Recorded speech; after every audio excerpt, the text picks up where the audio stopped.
Hi friends, ಹೇಗಿದ್ದೀರಾ? ಎಲ್ಲರೂ ಚೆನ್ನಾಗಿದ್ದೀರಾ ಅಂತ ಭಾವಿಸ್ತಾ ವಿಡಿಯೋಗೆ ಹೋಗೋಣ. ಥರ್ಡ್ ಐ ಕರ್ನಾಟಕ 09 ನಮ್ಮ ಚಾನಲ್ಗೆ ಸ್ವಾಗತ. ಅತ್ಯದ್ಭುತ ಅನುಭವಕ್ಕೆ ದಯವಿಟ್ಟು ಇಯರ್ಫೋನನ್ನು ಬಳಸಿ. ರಥಸಪ್ತಮಿ 25ನೇ ತಾರೀಕು 1ನೇ ತಿಂಗಳು 2026 ಈ ವರ್ಷ ಭಾನುವಾರ ಬಂದಿದೆ. ವೈವಿಧ್ಯಮಯ ಸಂಸ್ಕೃತಿಯ ನಾಡಾದ ನಮ್ಮ ಭಾರತವು ವರ್ಷವಿಡೀ ಅನೇಕ ಹಬ್ಬಗಳನ್ನು ಆಚರಿಸುತ್ತದೆ. ಈ ವೈವಿಧ್ಯತೆಯ ನಮ್ಮ ಶ್ರೀಮಂತ ಸಾಂಸ್ಕೃತಿಕ ಪರಂಪರೆಗೆ ಸಾಕ್ಷಿಯಾಗಿದೆ ಮತ್ತು ಜನರಲ್ಲಿ ಏಕತೆ ಮತ್ತು ಸಾಮರಸ್ಯದ ಪ್ರಜ್ಞೆಯನ್ನು ಬೆಳೆಸುತ್ತದೆ.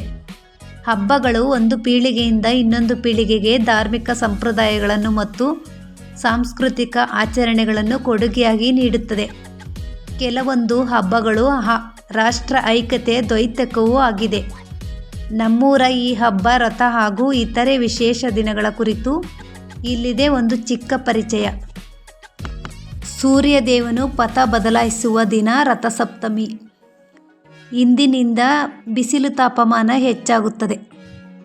ನಮ್ಮ ಸಂಪ್ರದಾಯದಲ್ಲಿ 33 ಕೋಟಿ ದೇವರುಗಳು ಇದ್ದಾರೆ ಎಂಬ ನಂಬಿಕೆ ಇದ್ದರೂ ಸೂರ್ಯ ಮತ್ತು ಚಂದ್ರರು ಮಾತ್ರ ಪ್ರತ್ಯಕ್ಷವಾಗಿ ನೋಡಬಹುದಾದಂಥವು.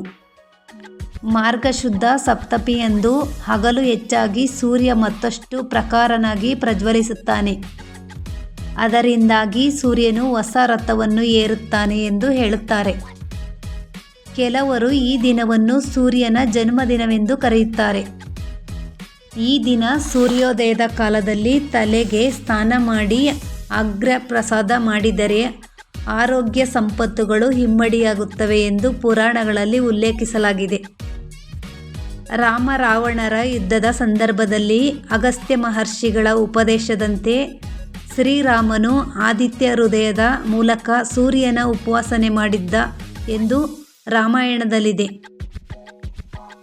ಪಾಂಡವರ ಅಜ್ಞಾತವಾಸದ ಸಮಯದಲ್ಲಿ ಶ್ರೀಕೃಷ್ಣನು ರಥಸಪ್ತಮಿಯ ಬಗ್ಗೆ ತಿಳಿಸಿ ದ್ರೌಪದಿಯ ಶ್ರದ್ಧಾಭಕ್ತಿಗಳಿಂದ ಸೂರ್ಯಾರಾಧನೆ ಮಾಡಿದ ಪರಿಣಾಮವಾಗಿ ಅಕ್ಷಯ ಪಾತ್ರೆಯನ್ನು ಪಡೆದು ಅರಣ್ಯದಲ್ಲಿಯೂ ಪ್ರತಿದಿನ ಮುಷ್ಟಾನ್ನ ಭೋಜನ ಮಾಡುತ್ತಿದ್ದರು ಎಂದು ಮಹಾಭಾರತದಲ್ಲಿದೆ. ರಥಸಪ್ತಮಿಯಂದು ಸೂರ್ಯೋದಯಕ್ಕಿಂತಲೂ ಮುಂಚೆಯೇ ಎದ್ದು ಮನೆಯನ್ನೆಲ್ಲ ಶುಚಿಗೊಳಿಸಿ ವಿಶೇಷವಾಗಿ ಸೂರ್ಯನ ರಥದ ರಂಗೋಲಿಯನ್ನು ಇಟ್ಟು ಸಂಭ್ರಮಿಸಲಾಗುತ್ತದೆ. ಸ್ನಾನದ ಸಮಯದಲ್ಲಿ ತಲೆ, ಭುಜ, ಕತ್ತು, ಕಂಕುಳು, ತೊಡೆ, ಪಾದಗಳ ಮೇಲೆ ಎಕ್ಕದ ಎಲೆಯನ್ನು ಇಟ್ಟುಕೊಂಡು ರಥಸಪ್ತಮಿಯಂದು ಸ್ನಾನ ಮಾಡುವಾಗ ಈ ರೀತಿ ಸಂಕಲ್ಪ ಮಾಡುತ್ತಾರೆ. ಸಪ್ತ ಸಪ್ತ ಮಹಾಸಪ್ತ ಸಪ್ತ ದೀಪಂ ವಸುಂಧರಾ